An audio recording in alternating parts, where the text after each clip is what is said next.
Hey guys, this is Jacolia of Jacolia Gems. Thank you so much for those of you that have come back home. Now, if you happen to be here for the very first time, I do hope that you hear something that will persuade you to subscribe. Do me a favor, you guys, like this video, comment down below, share it to your social media platforms, and above all, look in the description. I'm going to drop down some links to some articles, and in the articles, there will always be the books that were referenced in the articles. Now, I am making this video to continue to talk about the Sephardic Jew ancestry, some Moorish ancestry that I have found in my family bloodline. And today, I definitely came with my notes because this gets a lot more interesting than I imagined. And I'm tracing this through the Holliday side because that's my father's last name. And when I speak about this, I'm going to go through his father, and the male side of the Holliday family to begin to trace my genealogy and to establish myself while in captivity, just as the Israelites did when Ezra, the high priest, rediscovered the books of the law and began to take a census by being able to prove who your father is to establish yourself as an Israelite. With that being said, my father named Robert Holliday. His father named Robert Earl Holliday. I'm going to tell you guys something. When I began to look into the Hebrew version of the name Robert, I've said this before, it would be Reuben, and that's a Northern Kingdom name. But I always looked at my grandfather's middle name, Earl, as who he would be, and knowing that Creole and Earl have some connotation when it comes to being born free or being born an indentured servant, and knowing that an Earl would lead us back to a Duke. So I began to line all of that up before I found any of this information because my daddy always taught me that name had meanings. And when I began to look at the name Holiday, I mean, it's clearly saying holy day. So the Northern Kingdom, tribe of Reuben, who were dukes and earls and kept holy days. Let's continue to see if everything that I'm saying lines up just based off of history. So my grandfather, Robert Earl, his father's name was Robert Holliday. My grandfather's blood uncle, an aunt by marriage, raised him because unfortunately my great-grandfather's parents passed away when he was a younger boy. So these are his blood grandparents that I'm about to give the genealogy on. So these are my grandparents that I'm about to talk about. So William Shepherd was my grandfather's uncle. William's parents, who would have been my grandfather's grandparents, were Moses Holliday and Ann Myers Holliday. I spoke about Ann Myers before, but I mixed up a few things because I'm realizing that Ann Myers Holliday, some people in her family also name was Holliday. And I realized that also when I was doing the genealogy on the Burnett side of my family. And so we see biblically that people married amongst tribes, and we see this being done in royalty as well. So I had to do some more digging, but Ann Myers was definitely a passing woman. I saw the picture. She was a converso. She was hidden her black identity to some. She was passing, and so it began to say mulatto on some of her paperwork, but in the rest of it, it began to say black, and she was labeled as a farmer. So Moses Holliday also was William's father, Hebrew name, and Moses was a mulatto as well. So William Holliday, my grandfather's uncle, he was listed as a mulatto and also an immigrant from England to South Carolina in 1850. There's a book that's literally titled free mulattoes and blacks immigrating from London and England in 1850 to South Carolina. Literally. So, lining it up with history. So, William's father was also, as I first stated, classified once as white and then other times as black, another mulatto. When we begin to look at the word mulatto, we need to go back into the origins of it. And I'm going to make another video on that to begin to say that these caste systems did not originate here, that they was also in Africa. And it goes back to a word, I think it's Ambra mulatto, but I'm gonna talk about it. And this was just the name to describe a black person who was born with a browner or yellower hue, or even somebody that's caramel. It wasn't always a person that's passing. It was that skin spectrum. And when I began to look it up, they have some women that's listed as mulatto who have deeper complexion than I do. And then there was another caste system for the ones who were of darker complexion. So this was a word that was being used in Africa and everything before slavery and things of that nature. So when we began to look at Moses' father and mother, his mother name was Rowena Cummings. She was listed as black. His father name was Thomas Holliday. That will be my fourth great grandfather. So we're keeping it. So Thomas Holliday, father and mother, I've spoken about them before. Name was John Holliday and Maria Sprite. John Holliday had slaves, and they actually indentured Thomas to themselves and kept the money. They were classified as white when they were in England, and then mulatto when they was here. Thomas was classified as black and an indentured servant in England, but when he got over here, he was a free farmer. So does this line up with history? Absolutely. In Near Eastern culture, and we see this in West Africa, and then seeing it being practiced in slavery, where parents would indenture their children to themselves and keep the money. This is also talked about once again in the biography of Abraham Lincoln, who was known to be a Melungeon. And Melungeons are Native Americans and Portuguese Sephardic Jews. He called himself a black man. We're going to bring those things in to tie everything in. It's also important to know that John Holliday and Maria Sprite, they were baptized in the Roman Catholic Church in England before they were allowed to come here into the Americas. And I've actually found baptism records for all of my ancestors who were in England and in Ireland before they came over here. This would line up with what is being taught about the Sephardic Jews and Moors who became conversos or new Christians to begin to gain access into the new world.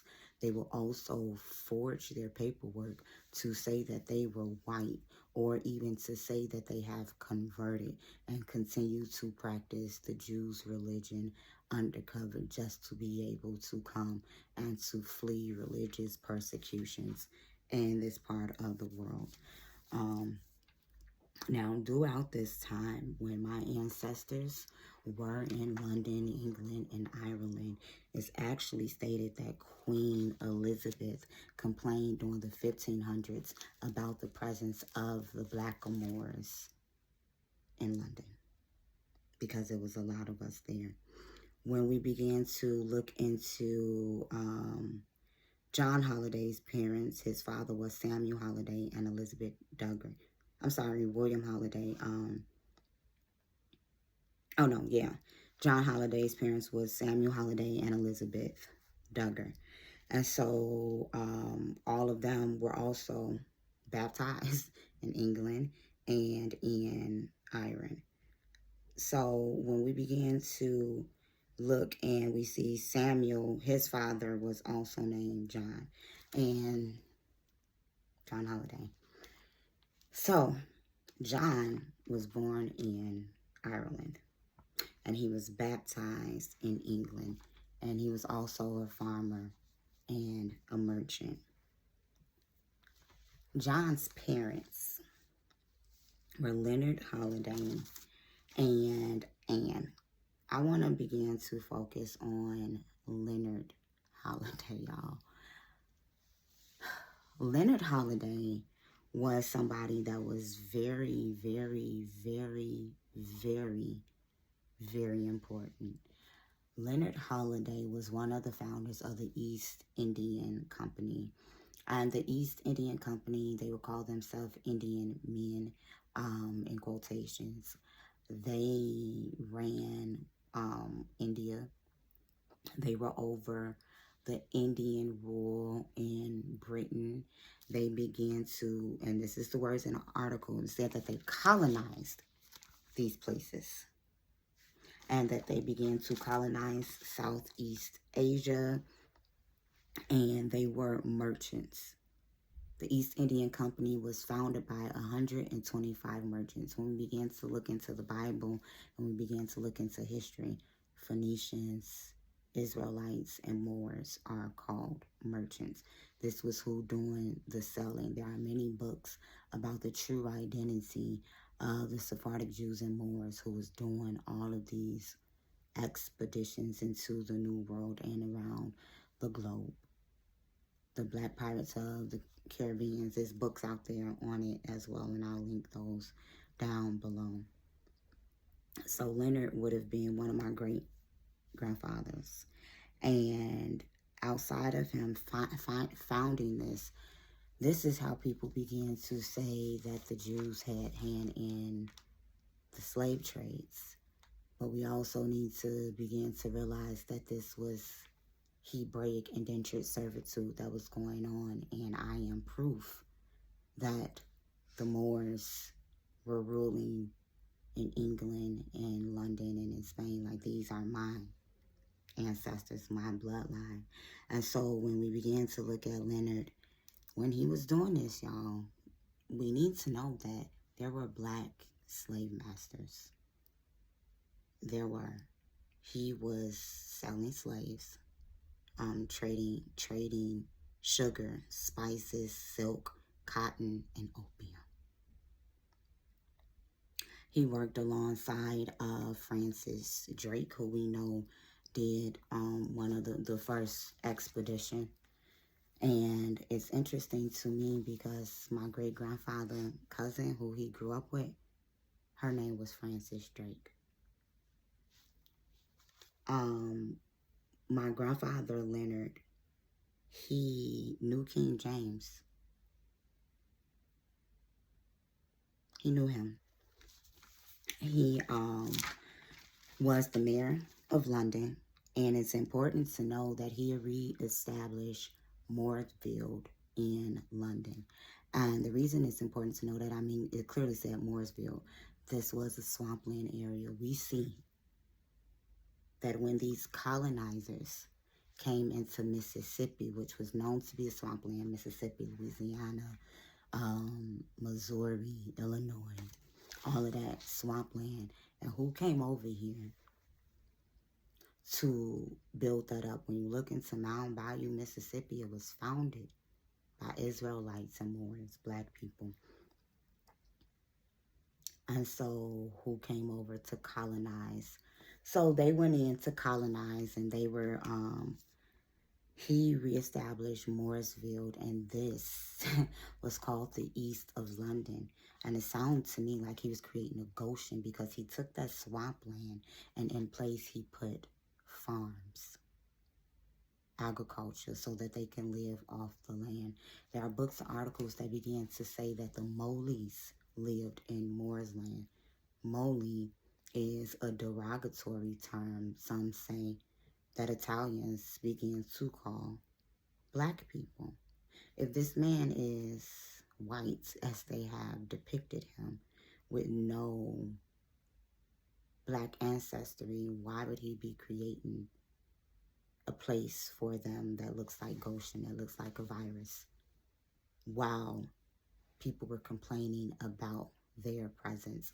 in the 1700s, after he passed away, because remember, before he was even born in the 1500s, mid-1500s, Queen Elizabeth was complaining about the presence of the Blackamoors. Then after he passed away in the 1700s, London became known to be the hub for, and it's just funny how they mention all these people groups amongst one another, and I'm like, they're the same people. Africans, Jews, Irish, which would give you your Sephardic Jews from Ireland, your Moors, Mulattos from Ireland, my people who came from Ireland, your German, these would be the Sephardim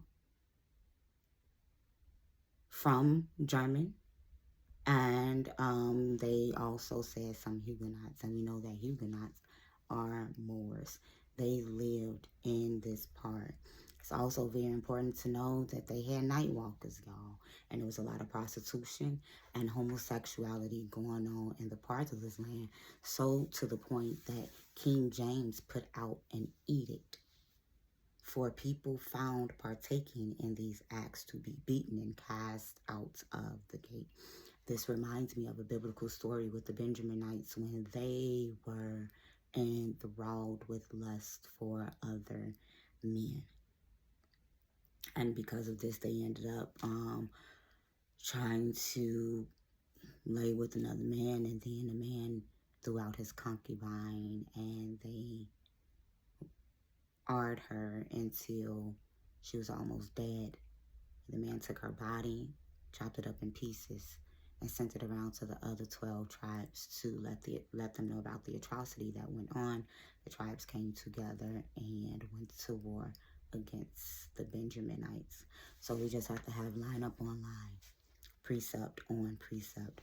When we also begin to look into my grandfather, Leonard, he established himself so much that he was his cousin was William Holliday, and he put William Holliday in with the East Indian Company. But William Holliday was a member of several societies himself, and he gained a name so big that William Holliday's daughters were petitioned to be arranged in marriage with two wealthy men by the order of King James.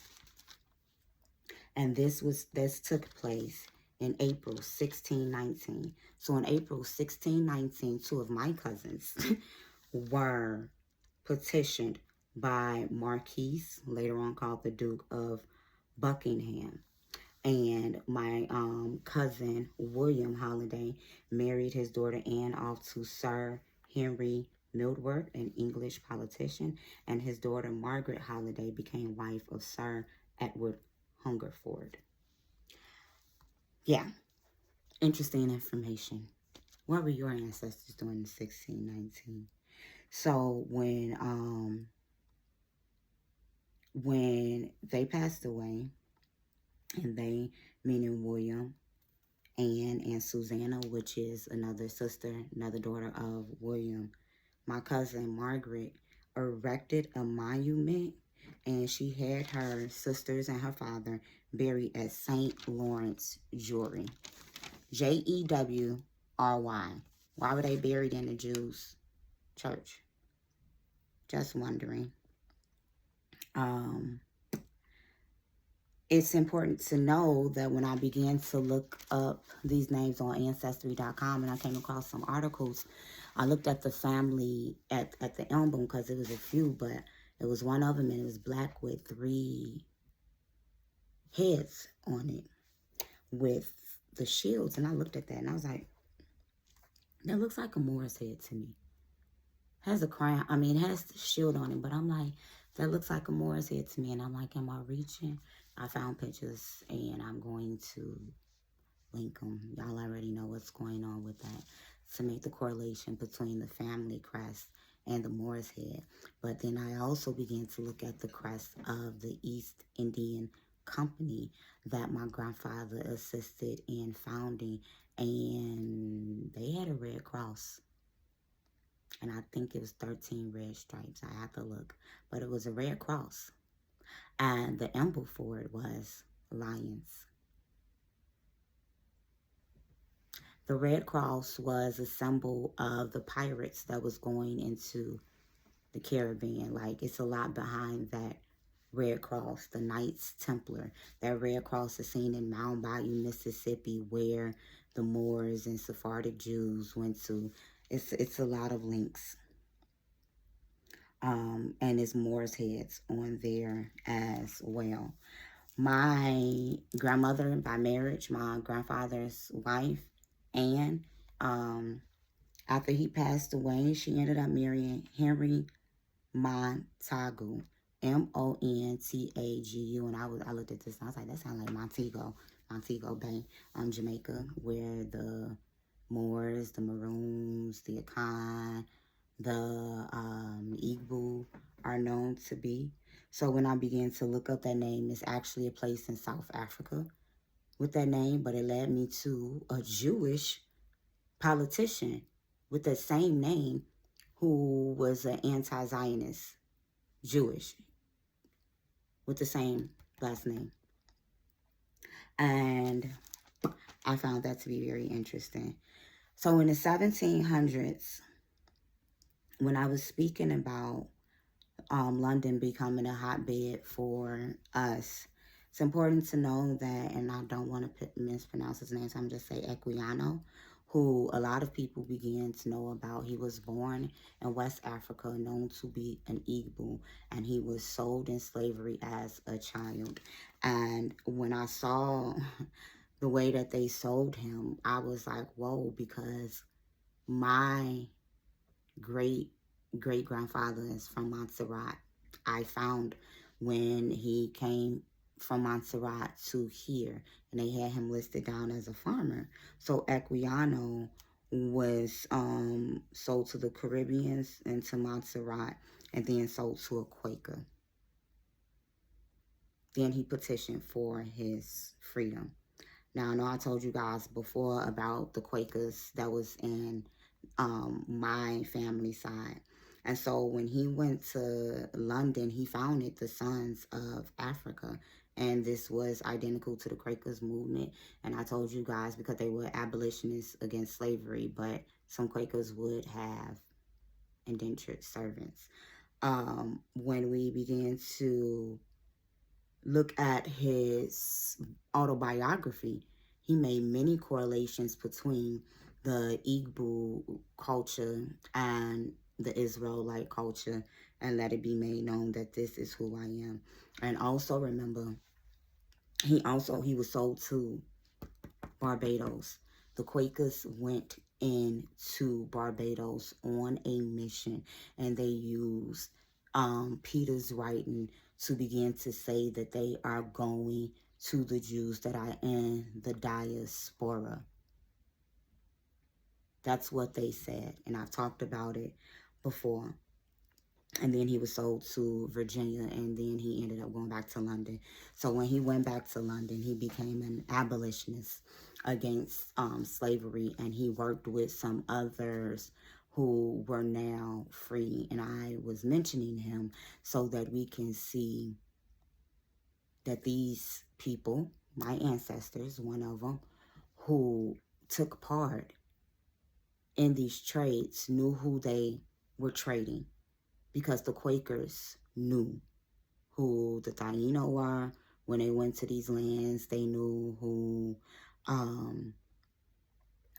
the Igbo were. They knew who these people group were. And so I just really wanted to come on here to talk about this. It's important for us to begin to really dig into our history because all of our ancestors weren't slaves. Some of them participated in the slave trade. We were actually royalty and had high positions before all of this even started, which is why they were pushing us out and capturing us. And when it's just so much, you guys. So yeah, this is Jacolia of Jacolia Gems.